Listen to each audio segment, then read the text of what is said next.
मैं doctor B D Rawat, associate professor Sanskrit, SRP government PG college Bandikui Dausa.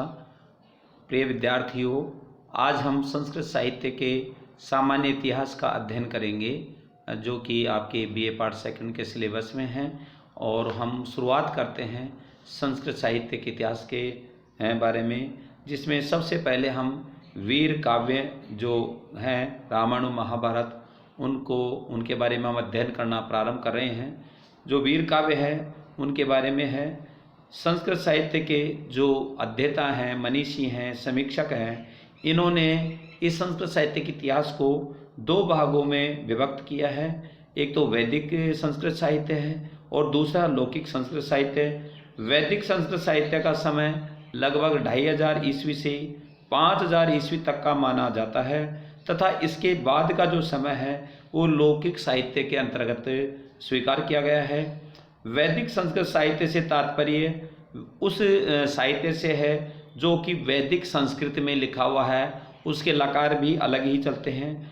उस संस्कृत में जो कि किसी प्रकार के नियमों में आबद्ध नहीं थी, वो उसमें किसी भी रूप में मंत्रों का निर्माण हो जाता था। इस प्रकार की भाषा में लिखा गया सर्वप्रथम जो ग्रंथ है वो ऋग्वेद है, जो कि विश्व का सबसे प्राचीनतम ग्रंथ उपलब्ध ग्रंथ माना जाता है। यही जो हमारी संस्कृति, सभ्यता, धर्म, दर्शन, साहित्य आदि का मूल प्रेरणा स्रोत माना गया है। ऋग्वेद के पश्चात इसी भाषा में अन्य 3 वेदों की रचना हुई है। तद उसके बाद में ब्राह्मण हैं, आरण्यक हैं एवं उपनिषद ग्रंथों की रचना हुई है। अन्य जो 3 वेद हैं वो इस प्रकार ऋग्वेद के बाद में सामवेद, अथर्ववेद और यजुर्वेद, तो जो ये चारों वेदों की रचना हुई है। वैदिक साहित्य के पश्चात वैदिक साहित्य का, लौकिक साहित्य का उदय हुआ, लौकिक साहित्य का निर्माण हुआ, जो कि आम जन या सामान्य जन के हृदयंगम करने के लिए था। वो संस्कृत का यह लौकिक साहित्य भाषा, भाव एवं विषय तीनों ही दृष्टियों से वो अत्यंत महत्वपूर्ण ग्रंथ माना गया है। परंतु वैदिक साहित्य एवं लौकिक साहित्य के मध्यवर्ती युग में 2 ऐसे महान ग्रंथ लिखे गए हैं जो वस्तुतः इन दोनों युगों को स्पष्ट रूप से पृथक पृथक कर सकते हैं या इनको अलग अलग कर देते हैं। ये ग्रंथ रामायण एवं महाभारत के नाम से इस संसार में प्रसिद्ध हैं। इन ग्रंथों को इपिक्स अर्थात वीर काव्य तथा इतिहास पुराण कहकर भी संबोधित किया जाता है। ये दोनों ग्रंथ भारतीय सभ्यता एवं संस्कृति के समुज्ज्वल दीप स्तंभ हैं। यानी ये भारतीय सभ्यता और संस्कृति को लिए हुए हैं। इनको देख इन्हीं से हमारे प्राचीन काल की भारतीय जो सभ्यता और संस्कृति का ज्ञान होता है। इन ग्रंथ रत्नों में भारतीय संस्कृति का जितना भव्य एवं सजीव चित्र उपलब्ध होता है वो अन्यत्र दुर्लभ प्रतीत होता है। रामायण महाभारत के संदर्भ में पंडित चंद्रशेखर पांडे एवं डॉक्टर व्यास का जो मानना है कि रामायण और महाभारत जब ग्रंथ के रूप में लिखे गए या लिपिबद्ध हुए, उसके बहुत पहले से ही लोग कौरव पांडव युद्ध तथा रामचरित संबंधी गीतों को गाते रहे होंगे, ऐसा माना जाता है। यह भी संभव है कि इन विषयों के अतिरिक्त अन्य राजवंशों तथा वीरों की गाथाओं का भी गान होता रहा हो। इस प्रकार की अनेक कथाएं स्वयं रामायण और महाभारत में भी पाई जाती हैं। इन वीर स्तुतियों के रचयिता तथा प्रचारक जो है वो सूत कहलाते थे। जो इनके जिसका निर्माण किया है या इनका जो प्रचार करने वाले हैं वो सूत कहलाते थे। इन्हीं सूतों की जाति विशेष में रामायण और महाभारत के जो आख्यान हैं उनकी उत्पत्ति मानी जाती है। सूतों के अतिरिक्त ऐसा भी एक वर्ग था जो इन स्तुतियों को कंठस्थ करके स्थान स्थान पर जा करके उन्हें गा करके सुनाया करता था। यह वर्ग जो है वो कुशीलव वर्ग कहलाता था, अर्थात इसको कुशीलव कहते थे। इन्हीं कुशीलवों ने रामायण और महाभारत का जनता में प्रचार किया, तभी से जो है सामान्य जन इसके बारे में अवगत हुए। परंतु इस आधार पर यह अर्थ लगाना ये अनुचित होगा कि सूतों तथा कुशीलों द्वारा गाई जाने वाली इन वीर स्तुतियों को ही संग्रहित करके किसी महान कवि अथवा संग्रहकारणी ने रामायण महाभारत का रूप प्रदान कर दिया। वास्तविकता यह है कि रामायण और महाभारत कई शताब्दियों में, कई वर्षों तक जो रची जाने वाली जो कविताएं हैं एवं वीर स्तुतियों का संग्रह है। ये किसी एक समय में नहीं लिखा गया, कई जो शताब्दियों में लिखा गया ऐसा माना जाता है, जिनमें समय समय पर अनेक प्रकार के प्रक्षेप हैं, परिवर्तन हैं, उनका समावेश उनमें होता रहा है। अर्थात वो बाद में भी उनमें जुड़ते रहे हैं, उनमें समायोजन होता रहा है। इन दोनों ग्रंथों में प्राचीन पौराणिक कथाओं का केवल विस्तृत ही नहीं है, अपितु इनमें काव्य, कौशल, धर्म है, राजनीति है, सदाचार है, दर्शन है, इतिहास है, सभी विषयों का बहुत ही विस्तृत रूप में वर्णन है और उनकी सुंदर जो विवेचना इनमें की गई है। ये ऐसे उत्कृष्ट काव्य हैं जिनसे संस्कृत के भाषा के नहीं अपितु जो अन्य जो प्रांतीय भाषाएं हैं उनके कवियों ने भी अपने विषय के निर्देशन के लिए तथा काव्य शैली के जो है विधान के लिए पर्याप्त स्फूर्ति एवं सामग्री इनसे ग्रहण की है, जिनके बाद में इनको आधार बना करके अनेक ग्रंथ लिखे गए, काव्य लिखे गए, नाटक लिखे गए, राम कथा आधारित नाटक लिखे गए, रामायण के ऊपर वो आश्रित नाटक हैं,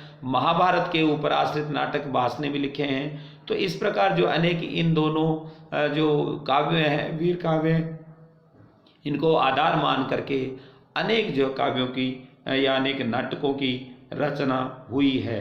इसलिए इन ग्रंथ सागरों को जिन लोगों ने इनको मथा है उन्हें अपने विचार अनुकूल उतने उज्जवल रत्न प्राप्त हुए हैं कि अब भी ग्रंथकार ही बने हुए हैं, ये अब भी वो ग्रंथकार बने हुए हैं।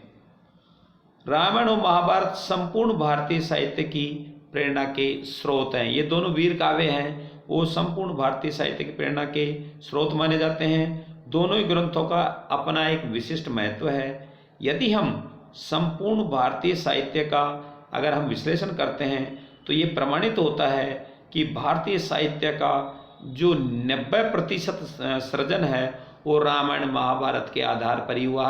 अर्थात इन्हीं ग्रंथों को बेस मान करके इनकी घटनाओं को, इनकी कथाओं को आधार बना करके अनेक ग्रंथों का निर्माण हुआ है और आज भी इन ग्रंथों का आधार मान करके ग्रंथों का निर्माण किया जा रहा है। महाभारत जैसा ग्रंथ केवल कौरव पांडवों के युद्ध का इतिहास नहीं है, अपितु वह हिंदू धर्म का चित्र प्रस्तुत करने वाला विशाल ग्रंथ है।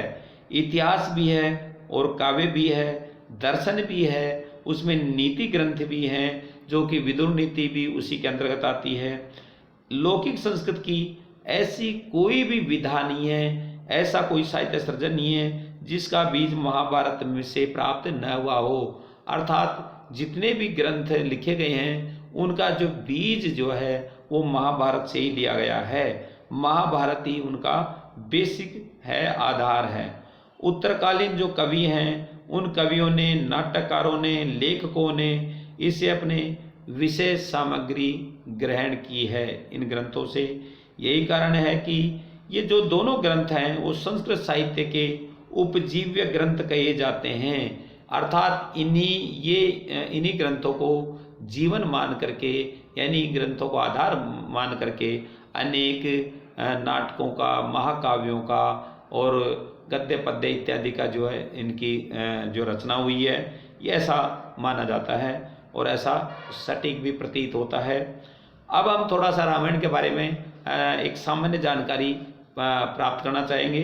मैं आपको बता रहा हूँ, कविंदुम नौमीं वाल्मीकिम यस्य रामायणीं कथाम चंद्रिकामिव चिन्वन्ति चकोरा इन साधव है।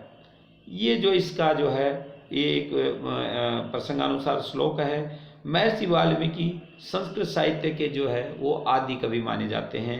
अर्थात वो पहले ऐसे कवि हैं जो आदि कवि जिन्होंने कविता के रूप में, श्लोक के रूप में इसका जो है निर्माण किया। उसके बाद में अनेक जो है पद्यकारों ने रचना की। वो जो है आदि कवि कालिदास ही माने जाते हैं। तो उसमें जो है उसके रामायण में जो आगे जो श्लोक है वो भी हम आगे प्रसंगानुसार पढ़ेंगे। आगे चलते हैं। वाल्मीकि का आदि कवि अभिधान नितांत जो सार्थक है और प्रयोजनपूर्ण प्रतीत होता है। यद्यपि वाल्मीकि से पूर्व भी पद्य रचनाएं जो है हो रही थी, किंतु वे केवल धर्म है, उपासना है, देव स्तुति आदि को लिए हुए थी। सामान्य जनजीवन एवं तत्संबंधी समस्याओं से इन रचनाओं का कोई साक्षात संबंध नहीं था। वाल्मीकि के प्रगतिशील मानस ने साहित्य की अपूर्णता को परखा तथा धर्म प्रधान साहित्य को उन्होंने जो है कर्म प्रधान साहित्य बनाने के लिए प्रयास किया और उस रूप में उन्होंने रामायण की रचना की। यह उनका सौभाग्य था कि अपने काव्य के लिए उन्हें राम जैसे जननायक अनुपम चरित्र में उपलब्ध हो पाया।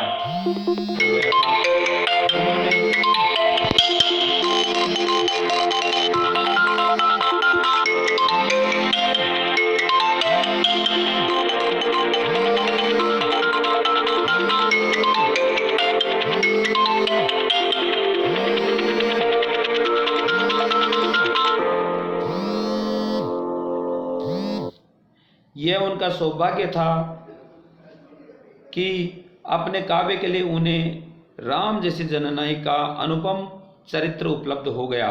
उन्होंने अपने इस महाकाव्य में मर्यादा पुरुषोत्तम राम के संपूर्ण जीवन का अत्यंत काव्यमय चित्रण प्रस्तुत किया है। इसमें रामायण की उत्पत्ति एवं उसके आकार प्रकार पर उन्होंने प्रकाश डाला। और अगर इस पे हम अध्ययन करते हैं तो इसमें यह आवश्यक है कि इसके रचयिता के संदर्भ में भी हम कुछ जानें। जैसा कि पूर्व में बताया जा चुका है कि रामायण के रचयिता वाल्मीकि हैं, जो कि आदि कवि हैं।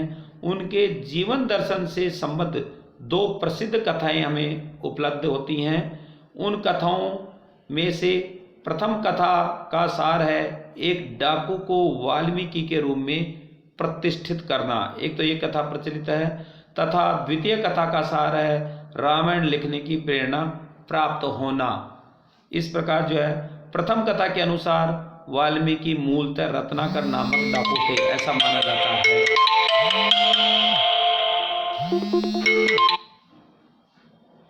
ऐसा माना जाता है जो उनको जो है एक रत्नाकर नामक डाकू थे। गहन वन से निकलने वाले यात्रियों को वो लूट लेते थे, ऐसा उनका व्यवसाय और आजीविका का साधन था। ये कदाचित उस मार्ग से सप्तर्षि निकले। रत्नाकर ने उनके साथ भी ऐसा ही व्यवहार किया। रत्नाकर के इस पापमय आचरण को देख करके सप्त ऋषियों ने विभिन्न उनको उपदेश दिए, अनेक तरह से उनको समझाया तथा पाप कृत्य के परिणाम के संदर्भ में उन्हें सचेत किया, सावधान किया। रत्नाकर के मन पर उनके उपदेश वाक्यों का अत्यधिक प्रभाव पड़ा।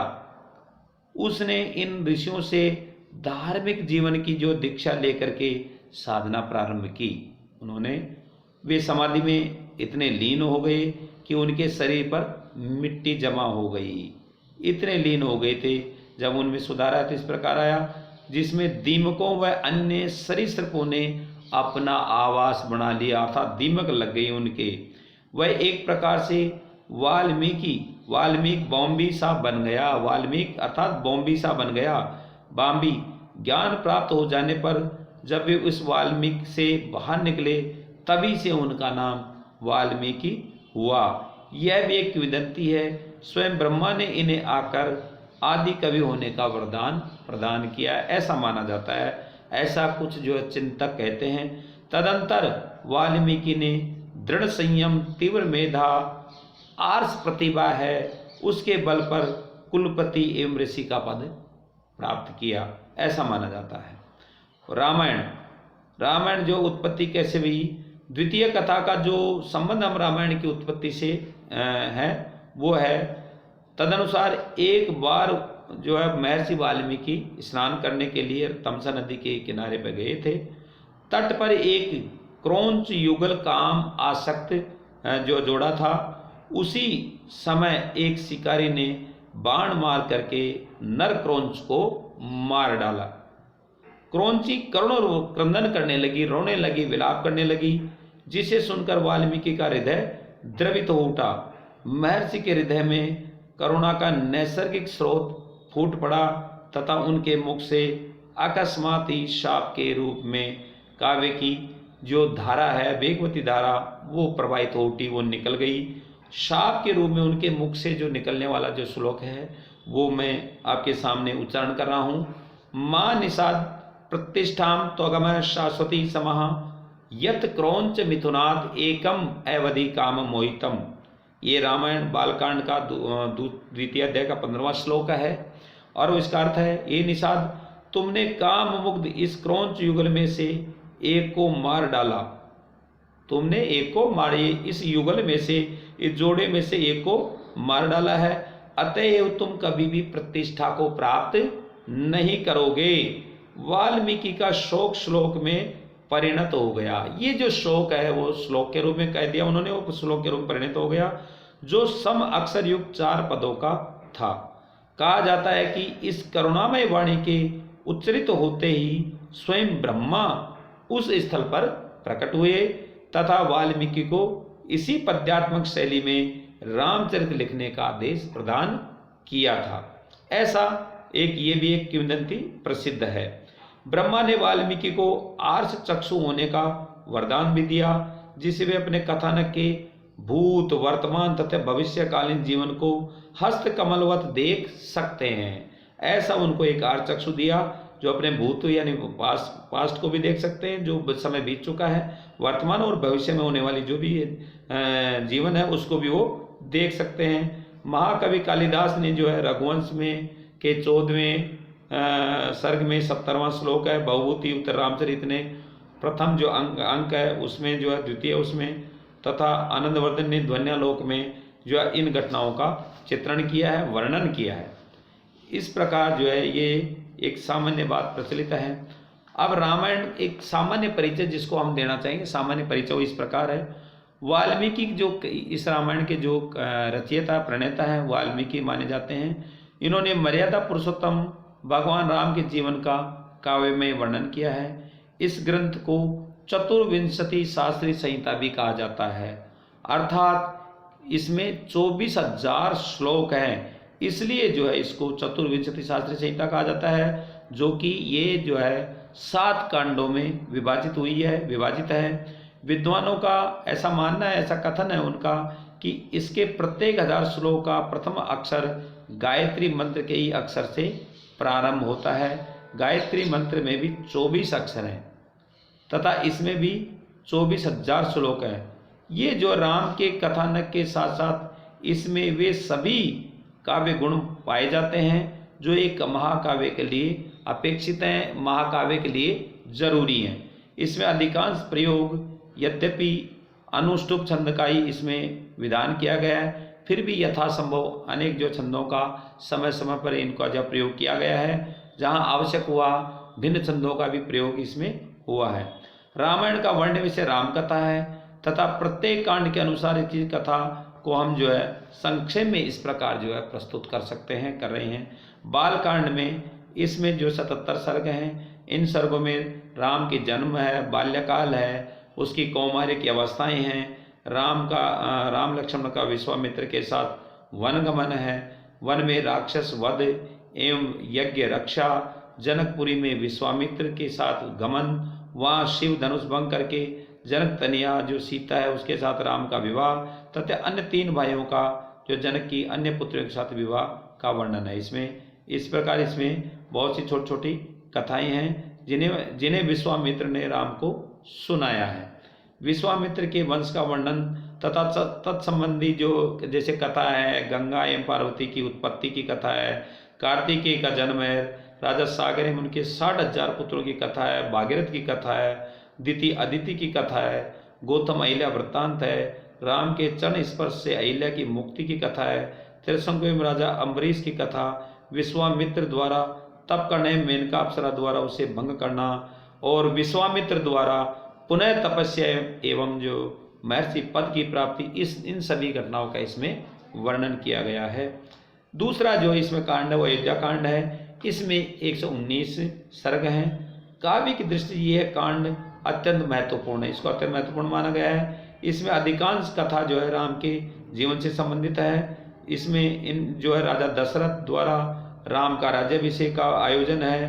ईर्ष्या, दग्ध एवं क्रुद्ध जो कैकेयी है उसके द्वारा विघ्न डालना, राजा दशरथ की वचन पूर्ति के लिए जो राम का सीता एवं लक्ष्मण जो सहित वन में गमन है, दशरथ की मृत्यु, ननिहाल से भरत का अयोध्या आगमन तथा राम को मनाकर वापस लाने का चित्रकूट जो है प्रयाण यानी वहाँ जाना, ये सब इसमें वर्णन है। राम लक्ष्मण का संदेह वार्तालाप, भरत एवं राम का विलाप, तत्पश्चात भरत का नंदीग्राम में आकर निवास करना तथा राम का दंडकारण्य में प्रवेश करना आदि प्रमुख घटनाएं इसमें वर्णित हैं। आगे जो कांड तीसरा वो है अरण्य कांड है और इसमें 75 सर्ग हैं। इसमें राम का जो सीता एवं लक्ष्मण के साथ दंडक वन में निवास का वर्णन है। बाद में दंडक जो वन है उसमें ऋषियों द्वारा राम का स्वागत का वर्णन है। राक्षसों जो संघर्ष का सूत्रपात यहाँ से हो जाता है। विराट का सीता को छीनना तथा राम द्वारा उसका वध करना, पंचवटी में राम का आगमन तथा जटायु से भेंट, शूर्पणखा वृत्तांत, खरदूषण वृत्तांत इत्यादि जो है वर्णन है। और तथा 14,000 राक्षसों का वध, रावण द्वारा मारीच के माध्यम से कपट योजना द्वारा सीता का अपहरण तथा राम की व्याकुलता, विलाप एवं सीता की खोज का वर्णन इसमें लिया गया है। इसके आगे जो किष्किंधा कांड है इसमें 67 सर्ग हैं। इन सर्गों में सीता की खोज में, सीतान्वेषण में तत्पर राम की सुग्रीवादि से मैत्री हो जाती है तथा बालीवध होता है तथा सीता को खोजने के लिए सुग्रीव का वानरों का किस प्रकार आदेश देना वो है। इसमें वानरों का मायासुर है, रक्ष बिल में पहुंचना, वहां पर स्वयं प्रभा तपस्विनी से भेंट होना तथा उसकी सहायता से सागर तट पर पहुंचना, ये इस प्रकार अनेक घटनाओं का इसमें वर्णन है। सुंदरकांड, इसमें जो है 68 सर्ग हैं। इसका प्रारंभ हनुमान द्वारा समुद्र संतरण की घटना से होता है। समुद्र पार कैसे करता है वो घटना है। समुद्र संतरण का कवि द्वारा अलंकृत एवं सुंदर वर्णन शैली में वर्णन किया गया है। समुद्र संतरण करके हनुमान लंका में पहुंच जाते हैं तथा लंका के दर्शन करता है। कवि द्वारा लंका का भव्य वर्णन किया गया है इसमें तथा जिसमें रावण का विपुल ऐश्वर्य देखने को मिलता है।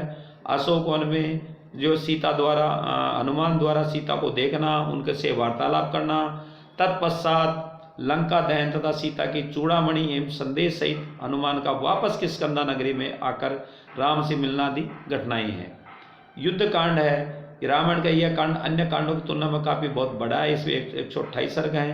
इस कांड की प्रमुख घटना राम द्वारा रावण का वध करना है और रावण वध के अलावा मेघनाथ कुंभकर्ण का वध है। रावण वध के बाद में राम के मुख से सम्मुख सीता का आगमन तथा राम का सीता को दुर्वचन कहना, लंका में विभीषण का राज्याभिषेक होना, तो राम के संदेह निराकरण के लिए सीता द्वारा जो अग्नि प्रवेश होता है वो करके पतिव्रत्य का प्रमाण देना, दशरथ का विमान द्वारा राम के पास आना तथा कैकेयी व भरत पर प्रसन्न होने के लिए प्रार्थना करना, इंद्र की कृपा से वानरों का उठना, इस प्रकार जो अनेक जो है घटनाओं का वर्णन है। उसके बाद में 14 वर्ष की अवधि जब पूर्ण हो जाती है तो उसको जो है सीता के सहित लक्ष्मण का, राम का अन्य प्रमुख वानरों राक्षसों के साथ पुष्पक विमान से अयोध्या लौटना, भाइयों का मिलना, इस प्रकार जो अन्य घटनाओं का वर्णन है। इसका जो अंतिम कांड वो है सुंदरकांड। इसमें 111 सर्ग हैं। इसमें जो है कई कथाएं, अंतर कथाएं बहुत प्रचुर मात्रा में पाई जाती हैं। इस घटना के प्रारंभिक 35 सर्गों में तो अगस्त्य मुनि राम को रावण के वंश है, जन्म है, पराक्रम है, वर प्राप्ति आदि का विस्तार से वर्णन सुनाते हैं। हनुमान के जन्म की कथा, जनक कैकेयी, सुग्रीव, विभीषण आदि का प्रस्थान, इस प्रकार अनेक घटनाएं हैं। इसके बाद में जो सीताभिषेक जनापवाद सुन करके राम का जो है राम द्वारा सीता का निर्वासन किया जाता है, उसका वर्णन है। वाल्मीकि आश्रम में सीता का आश्रय प्राप्त होने का वर्णन है। वहाँ लव कुश का जन्म हुआ, राम का अश्वमेघ यज्ञ का वर्णन है।